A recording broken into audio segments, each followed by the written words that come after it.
चलो स्टार्ट करते हैं आज की क्लास को। कल हमने वेक्टर्स के बारे में थोड़ा थोड़ा पढ़ा था। बताओ ज़रा वेक्टर क्या होते हैं।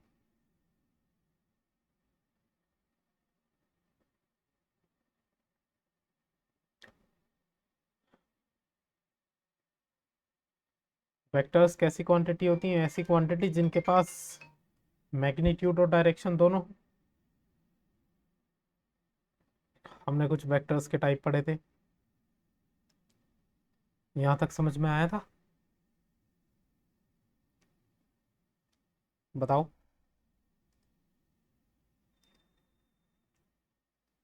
चलो यहाँ तक समझ में आ गया था तो अब आगे कंटिन्यू करते हैं फिर।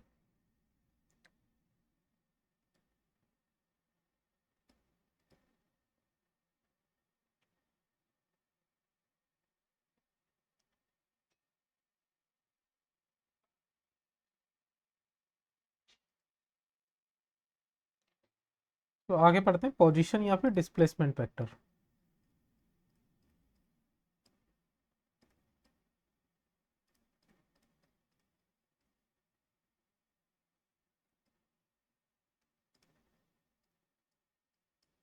देखो पोजीशन या डिस्प्लेसमेंट वेक्टर क्या होता है।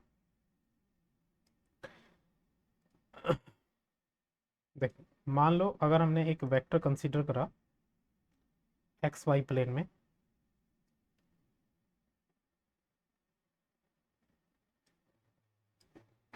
ये एक्स एक्सिस है और ये वाई एक्सिस है। और जहाँ से हम वेक्टर को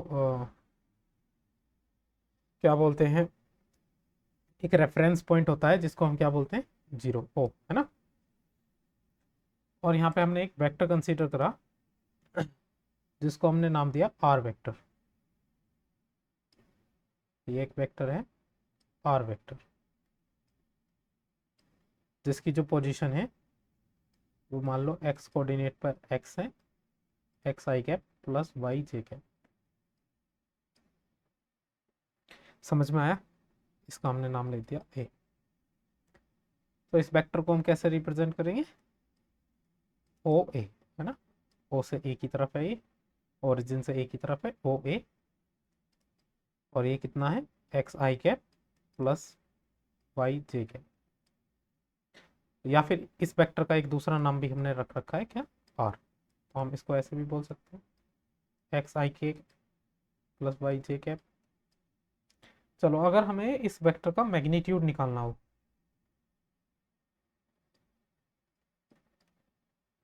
तो मैग्नीट्यूड क्या होगा, आर वेक्टर का मैग्नीट्यूड। देखो मैग्नीट्यूड निकालने के लिए मैंने क्या बताया था कि जो भी आई कैप जे कैप और के कैप के कोफिशिएंट होते हैं उनका स्क्वायर कर दो। तो यहाँ पे आई कैप का स्क्वायर है X square plus Y square. ये हो जाएगा इसका मैग्नीट्यूड। समझ में आया? यहाँ तक कोई दिक्कत?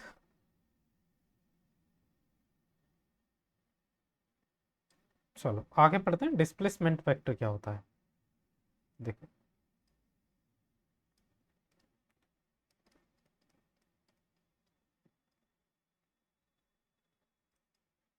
तुम इसके साथ में नोट्स बना रहे हो नहीं?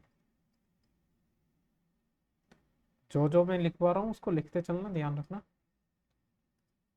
कभी ऐसे ही बैठ के देखता रहा, नोट्स साथ में बना के चलने।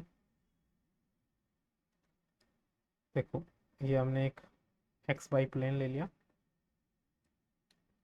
ये एक्स ये वाई।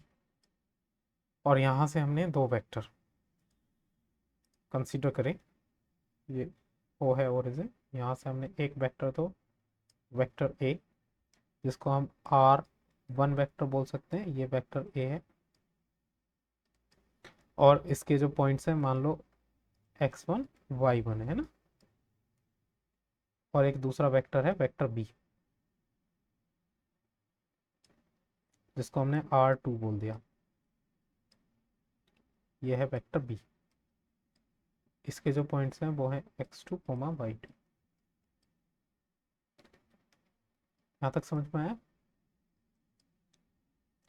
अच्छा, ये पॉइंट ओरिजिन ओ तो जो ओ ए वेक्टर हो जाएगा, ओ ए वेक्टर को हमने R1 वेक्टर बोला है, तो क्या हो जाएगा, इसके कोऑर्डिनेट्स हैं x1 y1, तो इसको हम वेक्टर फॉर्म में लिखेंगे, तो x1 i cap plus y1 j cap, इस तरह से लिख देंगे। और एक वेक्टर है हमारे पास ओ बी वेक्टर, जिसको हमने R2 बोला है, इसके कोऑर्डिनेट्स हैं x2 y2, तो इसको वेक्टर फॉर्म में लिखेंगे, तो x2 i cap plus y2 j cap. यहाँ तक बताओ, यहाँ तक कोई दिक्कत? तो यहाँ हमें इन दोनों जो वेक्टर्स है ना, ये वेक्टर ए और वेक्टर बी, इन दोनों वेक्टर्स का डिस्प्लेसमेंट पता है, कहाँ से, ओरिजिन पॉइंट ओ से। लेकिन हमसे पूछा गया कि बताओ ए से बी तक का डिस्प्लेसमेंट कितना है, ए से बी तक का डिस्प्लेसमेंट कितना है। तो ए से बी तक का डिस्प्लेसमेंट निकालने के लिए हमने बोल दिया कि वो है वेक्टर आर, जो हमें क्या बताएगा, ए से बी तक की डिस्टेंस, ए से बी। तो देखो ए से बी तक की डिस्टेंस हम कैसे निकालेंगे, ए बी वेक्टर को हम कैसे निकालेंगे, ए बी वेक्टर को निकालने के लिए जो हमारा लास्ट वाला वेक्टर है बी, उसकी डिस्टेंस कितनी है, ओ बी, उसमें से हम माइनस कर देंगे पहले वाले वेक्टर की डिस्टेंस ओ ए को। ये निकालने का तरीका होता है। समझ में आया कि हम ए बी वेक्टर को कैसे निकालेंगे, बी वेक्टर में से ए वेक्टर को माइनस कर देंगे। अच्छा, बी वेक्टर की डिस्टेंस कितनी है, ओ बी, और ए वेक्टर की कितनी है, ओ ए। अगर हमें निकालना होता, मान लो यहीं पे बी ए वेक्टर निकालना होता, तो बी ए वेक्टर निकालने के लिए हम क्या करते हैं, जो लास्ट वाला वेक्टर है ए, उसकी डिस्टेंस में से माइनस करते शुरू वाले वेक्टर की डिस्टेंस को। मतलब वेक्टर में हमेशा लास्ट वाले वेक्टर की डिस्टेंस से माइनस कराई जाती है शुरू वाले वेक्टर की डिस्टेंस। समझ में आया? चलो, तो जो ए बी वेक्टर है उसको हमने आर वेक्टर बोला है ना। तो अगर हम ए बी वेक्टर को आर वेक्टर लिखें, तो ओ बी वेक्टर को हमने क्या बोला है, ओ बी वेक्टर को बोला है R2 vector minus R1 vector. या फिर ये जो आर वेक्टर है, इनकी वैल्यूज पुट करेंगे। R2 की वैल्यू क्या है, देखो R2 की वैल्यू है x2 i cap plus y2 j cap, तो ये हो जाएगा x2 i cap plus y2 j cap minus R1, क्या है, R1 है x1 i cap plus y1 j cap. ठीक है, अगर इसको हम लिखेंगे सही से, देखो इस तरह से लिख सकते हैं, x2 i cap minus x1 i cap, देखो माइनस की मल्टीप्लाई अंदर करेंगे तो आई कैप वाले एक साथ लिख लिए। फिर हम क्या लिख सकते हैं, y2 आई कैप माइनस y1 जे कैप। या फिर अगर हम शुरू की टर्म में से आई कैप को कॉमन लें, इस टर्म में से आई कैप को कॉमन लेंगे, क्या बचेगा, x2 माइनस x1 आई कैप प्लस इस टर्म में से अगर जे कैप को कॉमन लेंगे,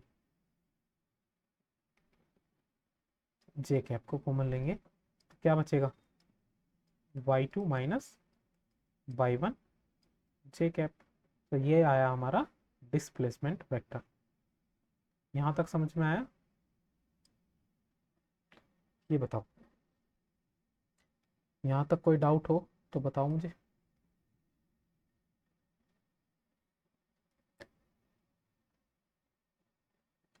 अगर हमें इसका मैग्नीट्यूड निकालना हो, आर वेक्टर का मैग्नीट्यूड, आर वेक्टर का मैग्नीट्यूड कैसे निकालेंगे हम, अंडर रूट के अंदर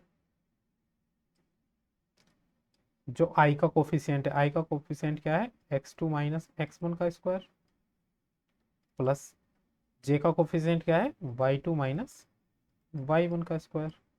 ये हो जाएगा इसका मैग्नीट्यूड। तो ये डिस्प्लेसमेंट वेक्टर पूरी तरह से समझ में आया?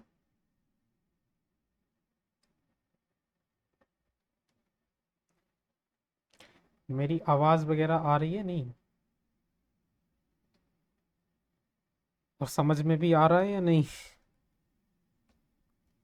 ये बताओ। थोड़ा थोड़ा आ रहा है।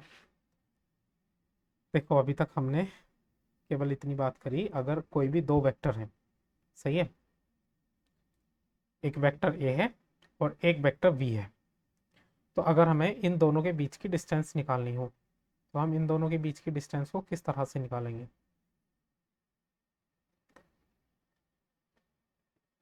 जो भी मान लो ए बी की डिस्टेंस निकालनी है तो वी वेक्टर जो है उसमें से हम ए वेक्टर को माइनस कर देंगे। तो बी वेक्टर की डिस्टेंस कितनी है ओरिजिन से? ओ बी, ये वाली जो डिस्टेंस है ओ बी लिखी है हमने यहाँ पे, तो इसमें से माइनस कर देंगे ओ ए। ठीक है, बस हमने इनको ओ बी को और क्या बोला है? ओ बी को बोला है आर टू वैक्टर, ओ ए को बोला है आर वन वैक्टर, ये लिख दिया। अब इनकी वैल्यूज लिख दी हमने, आर टू की वैल्यू कितनी है ये गिवन है, आर वन की ये गिवन है, तो ये वैल्यूज रख दी। तो यहाँ से ये आ जाता है। चलो अब मैं तुमसे कुछ क्वेश्चंस, बेसिक से क्वेश्चंस करता हूँ। देखो वेक्टर क्या होता है? वेक्टर के अंदर डायरेक्शन होती है, सही है, तो डायरेक्शन का बहुत बड़ा रोल होता है। तो हम एक एग्जांपल मान लो, अगर तुमसे मैं कुछ इस तरह से पूछूं कि एक वेक्टर ये है, ये है 3 न्यूटन, इसका जो मैग्नीट्यूड दे रखा है, और ये पॉइंट ओ है, एक वेक्टर बी है, ये बी वेक्टर है, इसका मैग्नीट्यूड दे रखा है 2 न्यूटन। फाइंड करना है, फाइंड ए वेक्टर प्लस बी वेक्टर, बताओ कितना होगा?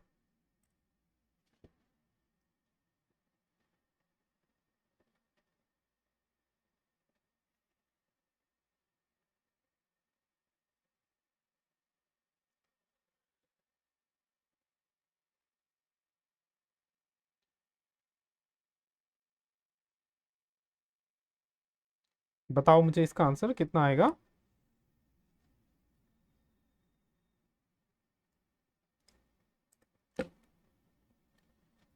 1। हाँ देखो, क्योंकि जो वेक्टर होते हैं उनमें डायरेक्शन इंपॉर्टेंट होती है, इन दोनों वेक्टर्स की डायरेक्शन अपोजिट है, तो अगर हम एक को पॉजिटिव लेंगे तो एक को निगेटिव लेंगे। तो देखो, जो बड़ा वाला वेक्टर होता है उसको पॉजिटिव लेते हैं, तो 3 न्यूटन तो पॉजिटिव हो जाएगा, प्लस ये जो बी वेक्टर है इसको हमें निगेटिव लिखना पड़ेगा क्योंकि इसकी डायरेक्शन अपोजिट है। तो 3 - 2, ए बी वेक्टर कितना आ गया? 1 न्यूटन। इतनी बात समझ में आई? देखो ध्यान रखना जितना, क्या? देखो मैंने तुम्हें पहले बताया था कि अगर वेक्टर्स की डायरेक्शन अपोजिट होंगी, मान लो कोई भी ए वेक्टर है, ये 3 न्यूटन है, और अगर एक बी वेक्टर है, ये भी 3 न्यूटन है, तो इनके मैग्नीट्यूड तो सेम है लेकिन डायरेक्शंस क्या है? अपोजिट है। तो हम ऐसा लिख सकते हैं कि जो ए होगा, एक को तो पॉजिटिव लिखना पड़ेगा 3 न्यूटन, एक को निगेटिव लिखना पड़ेगा। इससे क्या, इससे पता लगता है कि इन दोनों वेक्टर्स की जो डायरेक्शन है वो क्या है? अपोजिट है। और अगर हमें इन दोनों वेक्टर्स को अगर ऐड करना होगा तो हम इनके साइन के साथ ऐड करेंगे, 3 न्यूटन प्लस -3 न्यूटन, कितना आ जाएगा? 0। देखो वेक्टर्स डायरेक्शन को बताते हैं, डायरेक्शन को बताते हैं तो ये सिंपल सा रूल है। मान लो अगर कोई एक 3 न्यूटन के फोर्स से इधर साइड खींच रहा है, जिसको हमने बोल दिया कि वो ए वेक्टर है ना फोर्स, और दूसरी तरफ से कोई 3 न्यूटन का फोर्स दूसरी तरफ लगा रहा है सेम, तो जब अपोजिट डायरेक्शन में फोर्स लग रहे हैं तो जो रिजल्टेंट होगा इनका ए प्लस बी, वो तो 0 ही आना है क्योंकि डायरेक्शन अपोजिट है, मैग्नीट्यूड इक्वल है। समझ में आया? अभी तो ये सिंपल था, है ना? अब थोड़ा सा हम यही टॉपिक डिटेल में पढ़ने वाले हैं, एडिशन ऑफ वेक्टर्स।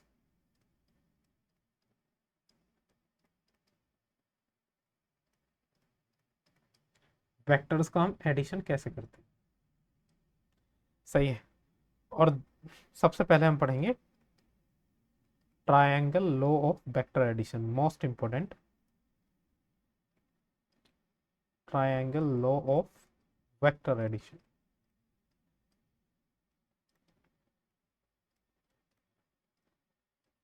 देखो triangle law of vector addition क्या कहता है? अगर हमारे पास कोई भी दो वेक्टर है, इससे पहले मैं तुम्हें एक बात बता देता हूँ वेक्टर्स के बारे में, कि देखो ये जो वेक्टर होता है कुछ इस तरीके से हम वेक्टर को रिप्रेजेंट करते हैं। अब ये वेक्टर में एक तरफ होता है एरो, तो जो एरो वाला पार्ट होता है एरो वाले पार्ट को बोलते हैं हम हेड, और जो ये पॉइंट वाला पार्ट होता है जिधर एरो नहीं होता इसको बोलते हैं टेल। समझ में आया? जो हेड होता है वेक्टर की वो डायरेक्शन बताता है, ठीक है। तो देखो triangle law of vector addition क्या कहता है, अगर हमारे पास कोई भी दो वेक्टर हैं और दो वेक्टर कुछ इस तरीके से दिए हुए हैं कि वो एक ट्राइंगल को फॉर्म कर रहे हैं, मान लो ये एक पहला वेक्टर है जिसको हमने बोला ए वेक्टर, और जहां से इसका हेड है वहीं से एक दूसरा वेक्टर शुरू हो रहा है जिसको बोला हमने बी वेक्टर, ये है बी वेक्टर। तो अगर हमसे पूछा जाए कि इनका रिजल्टेंट क्या होगा, इनका रिजल्टेंट मतलब ए वेक्टर प्लस बी वेक्टर क्या होगा, हमसे अगर ये पूछा जाए तो देखो इनका रिजल्टेंट निकालने के लिए हम क्या करते हैं, देखो किसी भी वेक्टर का जो रिजल्टेंट होता है तो वो क्या होता है, मान लो कोई एक वेक्टर यहाँ से शुरू हुआ तो ये उसकी टेल, इधर ये टेल हो गई, ये हेड हो गई, और जहां इसका हेड खत्म हो रहा है वहां से एक दूसरा वेक्टर शुरू हुआ, वहां से एक अगर दूसरा वेक्टर शुरू हुआ, मान लो ये बी वेक्टर, तो ये है इसकी टेल और ये है हेड। तो इन दोनों का जो रिजल्टेंट होगा वो रिजल्टेंट होगा कि जहां से भी वेक्टर शुरू हुआ है उसकी हेड, और जहां से वेक्टर खत्म हो गया उसके हेड को मिला दो, टेल से हेड को मिला दो, ये कहलाएगा रिजल्टेंट वेक्टर। समझ में आया? मतलब जो रिजल्टेंट देता है हमें किसी भी वेक्टर का वो क्या होगा कि वेक्टर की टेल को हेड से मिला दो। तो देखो ये दोनों वेक्टर यहाँ से शुरू हुए, इनका इनिशियल पॉइंट ये है, और फाइनल जो ये खत्म हुए हैं वो यहाँ बी पर हुए हैं, तो जो इनका रिजल्टेंट होगा वो ये होगा रिजल्टेंट, जिसको बोलेंगे हम आर वेक्टर, जिसको क्या बोलेंगे ए वेक्टर प्लस बी वेक्टर। ये समझ में आया? जो वेक्टर्स का रिजल्टेंट होता है, अगर कोई भी दो वेक्टर्स इस तरह से हैं कि वो ट्राइंगल को फॉर्म कर रहे हैं, देखो ये कुछ इस तरह से दो साइड्स हैं ट्राइंगल की, और किस तरह से कि एक वेक्टर के जो हेड दे रखा है उस हेड से दूसरे वेक्टर का टेल कनेक्ट है, दूसरे वेक्टर की टेल कनेक्ट है, तो जो इन दोनों का रिजल्टेंट होगा, इन दोनों का रिजल्टेंट हम कैसे निकालेंगे कि जहां से एक वेक्टर की टेल शुरू हो रही है वहां से एक लाइन लो, और जहां दूसरे वेक्टर की हेड खत्म हो रही है वहां तक उसको मिला दो, जो इस लाइन की लेंथ होगी वही क्या कहलाएगा, इनका रिजल्टेंट वेक्टर, जिसको हम ए प्लस बी बोलेंगे या इसको आर से रिप्रेजेंट करते हैं। यहां तक कोई दिक्कत हो तो मुझे बताओ, बस हमें ये आर ही फाइंड करना है कि आर को हम कैसे निकालेंगे। देखो अब आर को निकालने के लिए हम थोड़ा सा मैथ्स यहाँ पर यूज करेंगे। मान लो इस वेक्टर को मैंने थोड़ा सा आगे बढ़ाया, ये कुछ इस तरीके से, और मान लिया कि ये जो दोनों वेक्टर्स हैं इनके बीच में जो एंगल बन रहा है वो थीटा बन रहा है, सही है, एंगल थीटा बन रहा है, और यहां से एक परपेंडिकुलर डाला, ये यहां से एक परपेंडिकुलर डाला 90 डिग्री, सही है। हमें ये वाली लेंथ फाइंड करनी है, ये जो आर वेक्टर वाली ये वाली लाइन है ना, ये वाली हमको फाइंड करनी है। देखो ये वाली हम कैसे फाइंड कर लेंगे, इस ट्राइंगल का नाम दे देते हैं हम, क्या नाम दे देते हैं, एस टी यू वी नाम दे दें, एस टी यू और वी नाम दे देते हैं इस ट्राइंगल का, ठीक है। अब ये वाला जो ट्राइंगल है बड़ा वाला, एस यू और वी, अगर इस बड़े वाले ट्राइंगल को मैं यहाँ पे बनाऊं तो ये कुछ इस तरीके से बन रहा है, राइट एंगल ट्राइंगल, है ना। यहाँ पे ये आर है, ये 90 डिग्री है। अभी इस वाली साइड को भूल जाओ, ये जो बीच वाली साइड है, तो अगर मैं इस वाली लेंथ को फाइंड कर लूँ, ये वाली जो लेंथ है और ये वाली जो लेंथ है, तो क्या मैं by Pythagoras theorem R vector को फाइंड कर सकता हूँ क्या, under root P square plus B square. समझ में आया? चलो अगर इतना समझ में आया तो ठीक है, फाइंड करते हैं। उसको फाइंड करने के लिए पहले हमें एक तो ये वाली लेंथ पता होनी चाहिए, और देखो यहाँ से हमें एस से टी तक की तो लेंथ पता है कि ए वेक्टर है, लेकिन हमें टी से यू तक की लेंथ नहीं पता वो कितनी है। तो इस वाली लेंथ को तो हम एक्स मान लेते हैं, और ये जो यू वी है इसको हम क्या मान लेते हैं, वाई। ये वाली लेंथ हमें कैलकुलेट करनी पड़ेगी। तो देखो मैं ये वाला ट्राइंगल बना रहा हूँ, इस ट्राइंगल को ध्यान से देखना।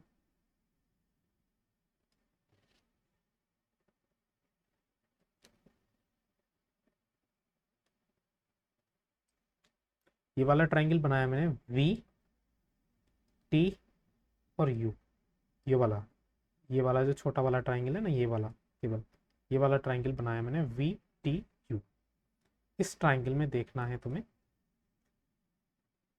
इस ट्राइंगल में देखो ये वाली जो लेंथ है ये कितनी है, वी वेक्टर, सही है। ये एंगल कितना है, थीटा, और ये वाला एंगल है 90। ये हमारा परपेंडिकुलर हो गया, चलो इसको ऐसे ही मान लेते हैं कि ये परपेंडिकुलर हो गया पी, और ये बेस हो गया है ना बी। ये परपेंडिकुलर है और ये बेस है। तो अगर मुझे इस ट्राइंगल में साइन थीटा लगाना हो, अगर मैं इस ट्राइंगल में साइन थीटा लगाऊं तो साइन थीटा क्या होता है, परपेंडिकुलर अपॉन हाइपोटेनियस, ये होता है ना। तो यहाँ से अगर परपेंडिकुलर, चलो अभी इसी को बताओ मुझे, यहाँ से अगर साइन थीटा को फाइंड करा जाए तो परपेंडिकुलर तो हमको नहीं पता, हाइपोटेनियस कितना दे रखा है, हाइपोटेनियस दे रखा है बी वेक्टर। तो यहाँ से जो परपेंडिकुलर आएगा वो परपेंडिकुलर कितना आएगा, देखो बी वेक्टर को इधर भेज दो, तो B vector into sine theta. अभी मैं अपना ये फोटो यहाँ से हटा देता हूँ। समझ में आया कि ये हमने जो परपेंडिकुलर निकाला ये कैसे निकाला, यहाँ तक बताओ, यहाँ तक ये समझ में आया। तो क्या मैं इस परपेंडिकुलर को लिख सकता हूँ, ये वाली जो साइड है ये क्या हो जाएगी, बी साइन थीटा। चलो ठीक है, अगर इसी वाले ट्राइंगल में कोस थीटा लगाया जाए तो कोस थीटा बताओ, कोस थीटा क्या होता है,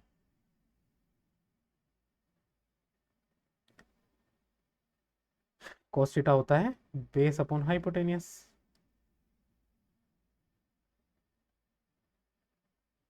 यही होता है ना, ठीक है। हाइपोटेनियस कितना दे रखा है इसमें, बी वेक्टर। तो यहाँ से अगर बेस की वैल्यू निकाली जाए तो बेस की वैल्यू कितनी आ जाएगी, B vector into cos theta. ये समझ में आया। तो यहाँ से हम इस बी की वैल्यू क्या लिख सकते हैं, B vector into cos theta. मुझे ये बताओ क्या यहाँ तक तुम्हें ये बातें सब कुछ समझ में आई, किस तरह से हमने निकाला। चलो फिर इस डायग्राम को अगले पेज पे हम बना लेते हैं।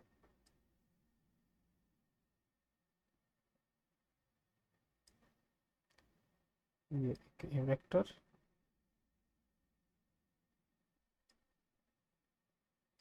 ये बी वेक्टर,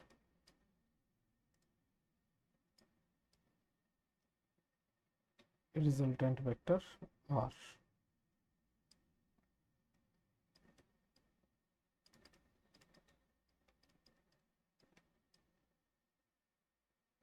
हमने यहाँ से एक परपेंडिकुलर डाला और ये हमने लेंथ ज्वाइन कर दी, ये एंगल था थीटा। इस वाले एंगल को हम अल्फा ऐड कर लेते हैं क्योंकि ये अभी आगे काम आएगा। और इस ट्राइंगल का नाम लिया था एस टी यू वी, इसका नाम दिया था हमने S T U O V. और इसमें जो लेंथ आई थी, ये वाली लेंथ कितनी थी, ये वाली थी ए वेक्टर। ये वाली लेंथ कितनी थी, ये थी V vector into cos theta. और ये कितनी थी, B vector into sine theta. सही है। चलो फिर अब हम इस बड़े वाले ट्राइंगल में, इन ट्राइंगल एस यू और वी, इस बड़े वाले ट्राइंगल को देखो, ये जो बड़ा वाला ट्राइंगल है एस यू वी, ये तो 90 डिग्री है। ये है एस, ये है यू, ये है वी। ये कितनी है आर। अच्छा यू से बी बताओ, यू से बी की लेंथ कितनी है,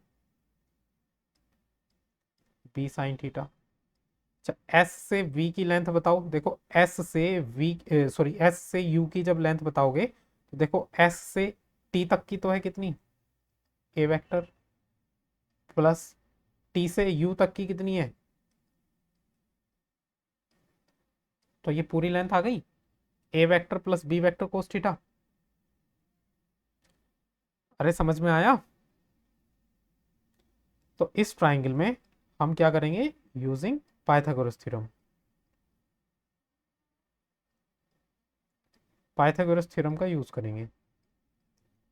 पाइथागोरस थ्योरम क्या बोलती है, जो हाइपोटेनियस का स्क्वायर होता है वो परपेंडिकुलर स्क्वायर प्लस बेस के स्क्वायर के बराबर होता है। हाइपोटेनियस को अभी हमने लेट कर रखा है आर वेक्टर, तो इसको हमने आर वेक्टर का स्क्वायर, परपेंडिकुलर कितना है इसमें, परपेंडिकुलर है B vector into sine theta, तो B vector into sine theta का स्क्वायर। और बेस कितना है इसमें, बेस है देखो A vector plus B vector into cos theta. अरे ये समझ में आया। चलो फिर देखो आर वेक्टर का स्क्वायर, इसको खोलेंगे हम तो देखो बी वेक्टर का स्क्वायर हो जाएगा इंटू साइन स्क्वायर थीटा हो जाएगा। इस वाले ब्रैकेट को खोलेंगे तो इधर देखो ये अब दो टर्म है, एक तो टर्म है ए और दूसरी टर्म है बी कोस थीटा, तो इसको ए प्लस बी के होल स्क्वायर से खोलेंगे तो क्या आएगा, ए वेक्टर का स्क्वायर प्लस दूसरी टर्म क्या है B vector into cos theta का square plus 2 into A vector into B vector into cos theta. यहां तक समझ में आया। अब देखो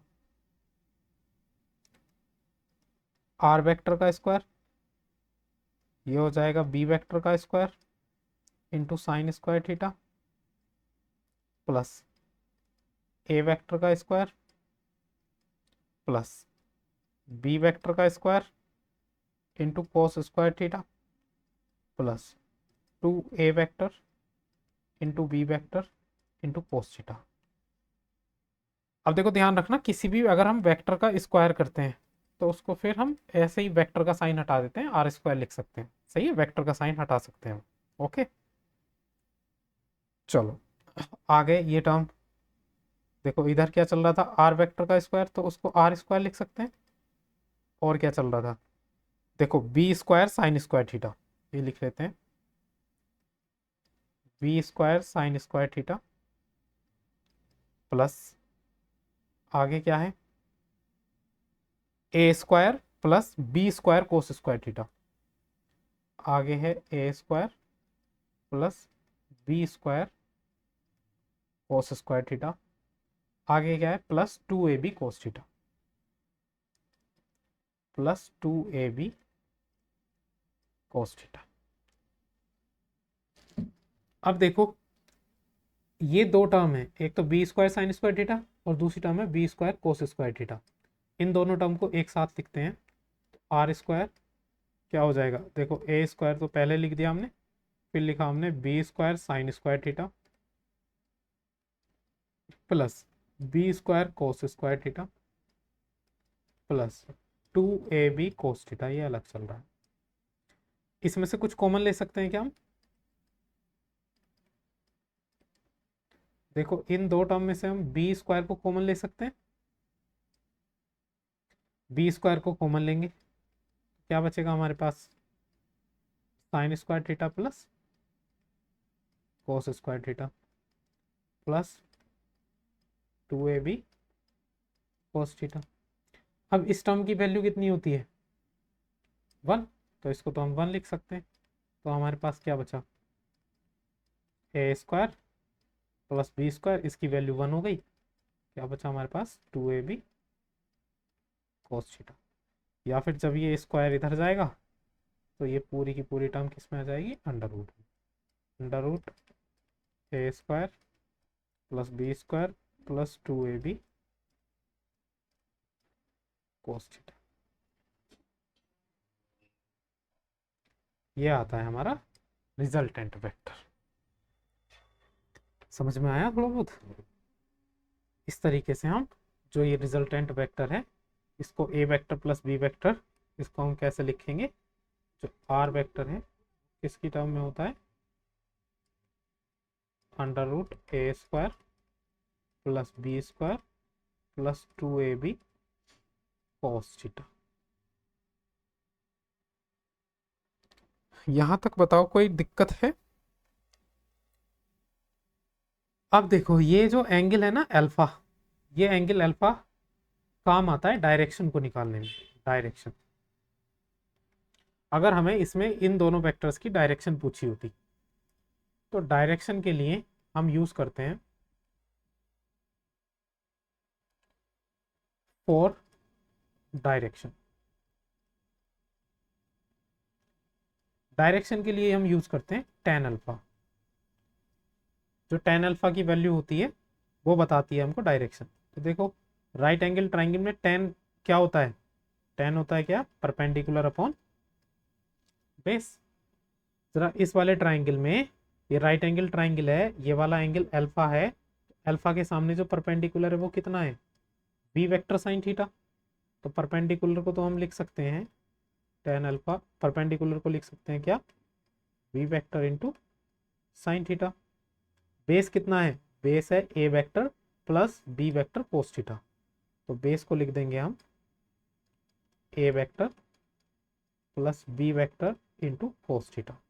तो यहाँ से अगर अल्फा की वैल्यू निकालेंगे तो देखो ये जो इतना tan है ये उधर जाएगा, तो इसकी पावर हो जाएगी -1, tan की power -1 B vector sine theta upon A vector plus B vector into cos theta. ये आता है डायरेक्शन का फॉर्मूला। कुछ नया नया सा लग रहा है क्या? क्या पढ़ रहे हैं हम? सब कुछ नया नया।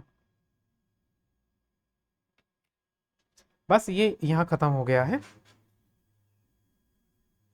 ये इतना बड़ा डेरिवेशन था इसका।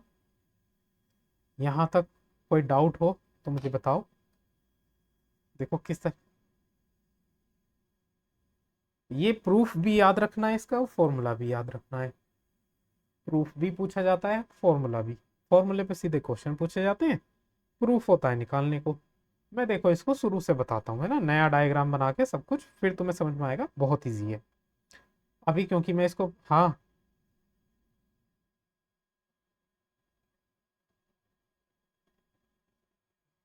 देखो डायरेक्शन के लिए हम यूज करते हैं tan थीटा। अब क्योंकि यहाँ पे एंगल अल्फा है, ये वाला जो एंगल है ये अल्फा है, तो अल्फा लिखेंगे। डायरेक्शन जो होता है वो हमें tan अल्फा या tan थीटा बताता है। तो tan क्या होता है? Perpendicular upon base.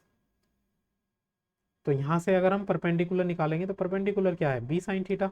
परपेंडिकुलर की वैल्यू रख दी हमने बी साइन थीटा। और अगर बेस की वैल्यू पूछें तो बेस की वैल्यू है A vector plus B vector cos theta. तो ये हो गया बी वेक्टर की वैल्यू।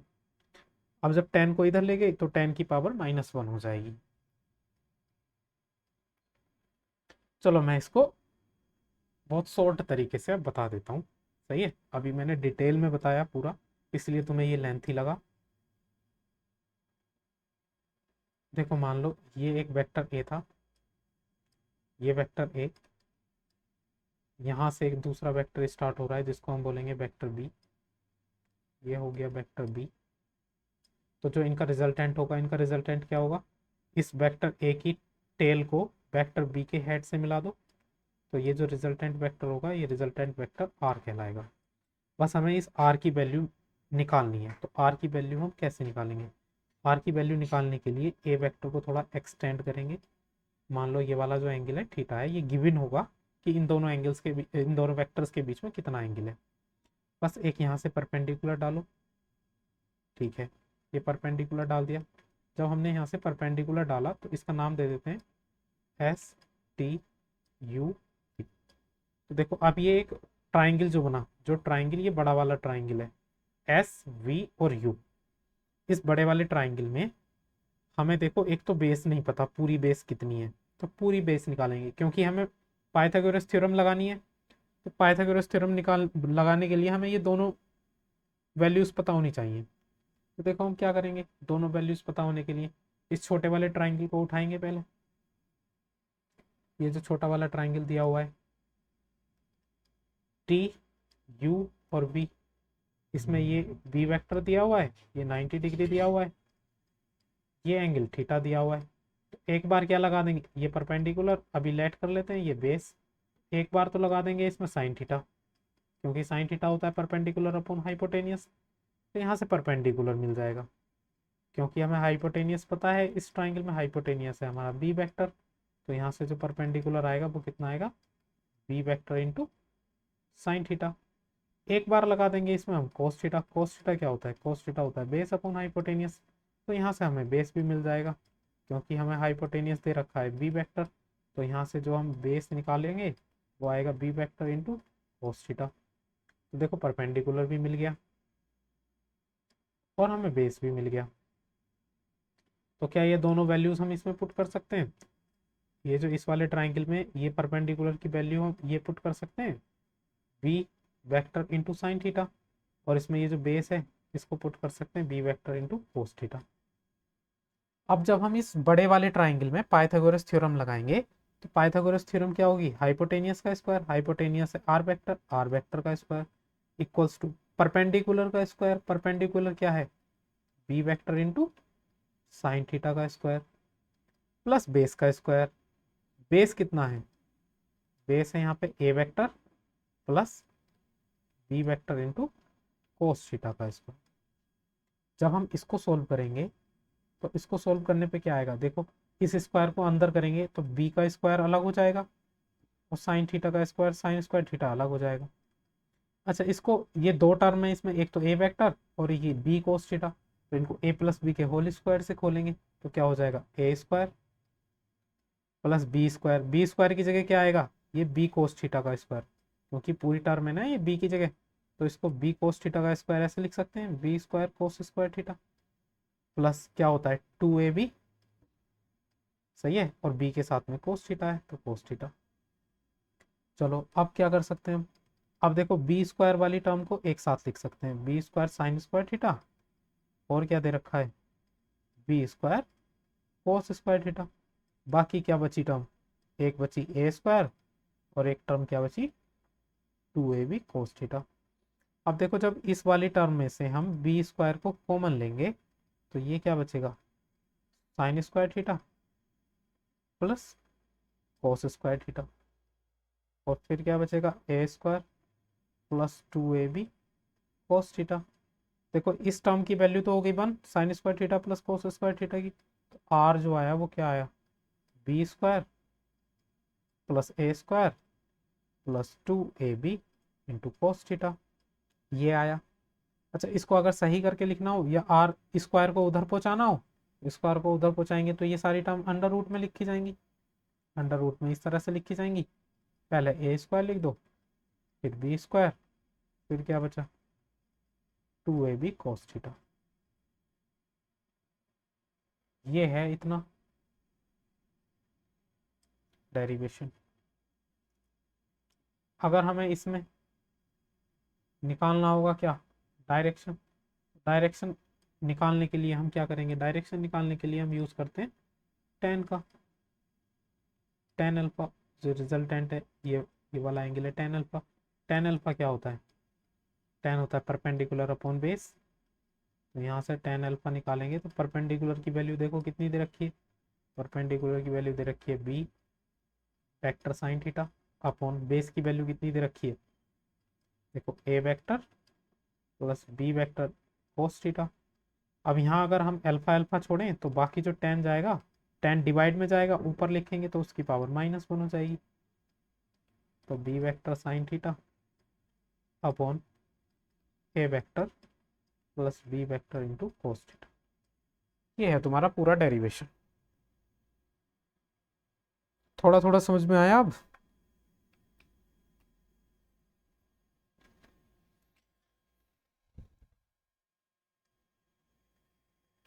नोट कर लो। कर लिया?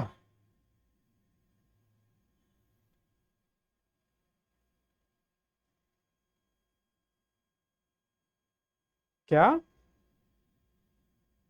मोस्ट इंपोर्टेंट, इंपोर्टेंट नहीं, मोस्ट इंपोर्टेंट।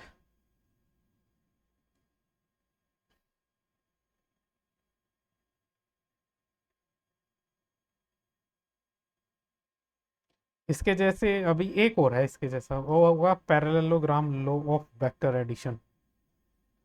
ये क्या था? इसको हमने बोला triangle law of vector addition. कल हम पढ़ेंगे parallelogram law of vector addition.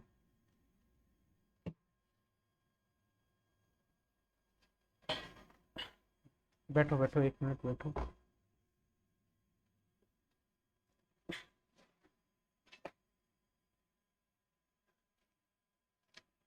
तो तुम मुझे एक क्वेश्चन करके दिखाओ, मैं क्वेश्चन लिख रहा हूँ। हाँ हाँ, बस ये आज का लास्ट क्वेश्चन है, फिर कल। देखो, क्वेश्चन है, क्वेश्चन से ही तो तुम्हें ये समझ में आएगा। Two forces of 4 Newton and 5 Newton. 4 Newton and 3 Newton करो इसको, 4 Newton and 3 Newton gives a resultant of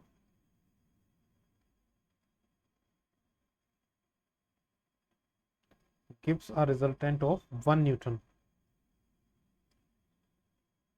What is the angle between forces?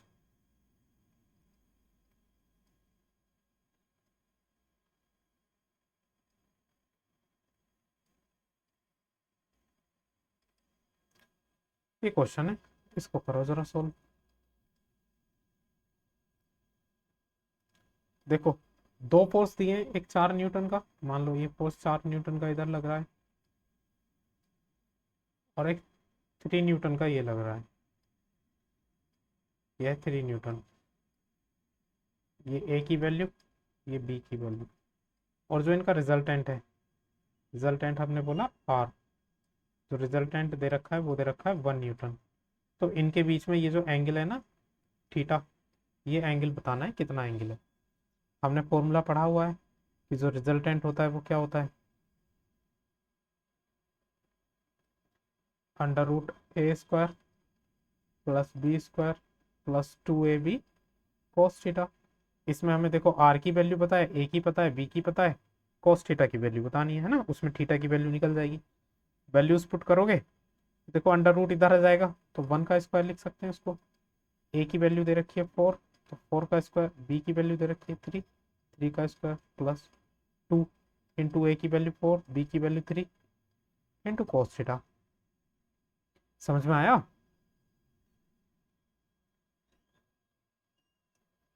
क्यों भाई? चलो, समझ में आया तो देखो, ये तो हो गया 1, 4 का स्क्वायर 16, 3 का स्क्वायर 9 प्लस 4 2 8, और 8 3 24 इंटू कोस थीटा। 16 और 9 कितना हो गया? 25 प्लस 24 कोस थीटा। देखो ये ऐसे दिया हुआ है, 1 = 25 प्लस 24 कोस थीटा। 25 इधर जाएगा तो 1 - 25, इधर बचेगा 24 कोस थीटा। 1 - 25 कितना हो गया? -24 इक्वल्स टू 24 कोस थीटा। अब 24 के अपॉन में ये 24 चला जाएगा, तो इधर बचेगा कोस थीटा। तो कितने टाइम्स में जाएगा यहाँ से? कोस थीटा की वैल्यू कितनी आई? -1। बताओ जरा, कोस थीटा में -1 वैल्यू कब होती है? अच्छा, 180 डिग्री। तो यहाँ से थीटा कितना आएगा? 180 डिग्री। 180 डिग्री का मतलब क्या होता है? Opposite direction. अरे देखो, सीधा सब दे रखा था, इसमें वैसे भी समझ सकते थे। एक फोर्स अगर 4 न्यूटन लग रहा है और दूसरा फोर्स 3 न्यूटन लग रहा है, लेकिन जो उनका रिजल्टेंट है वो केवल 1 न्यूटन है, कहने का मतलब माइनस हो रहा है, नहीं हो रहा?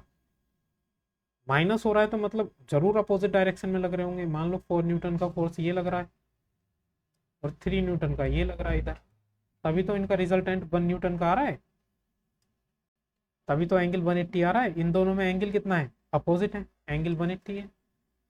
ये एंगल निकाल दिया हमने। थोड़ा बहुत समझ में आया होगा आज का कॉन्सेप्ट।